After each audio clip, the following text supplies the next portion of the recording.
السلام علیکم ناظرین، میں حفظہ بخاری آپ کے ساتھ ہم خیال۔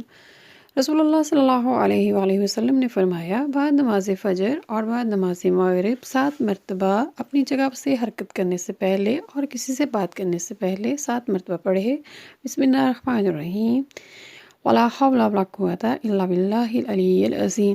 اس سے انسان سے کم از کم 70 بلائیں اس سے دور ہوتی ہیں، جس میں سب سے کم برس، پھلبیری، شر شیطان وغیرہ شامل ہیں۔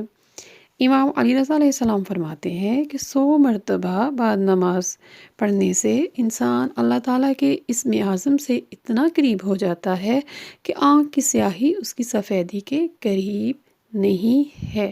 وما علینا الا البلاغ المبین۔ والسلام علیکم ورحمۃ اللہ وبرکاتہ۔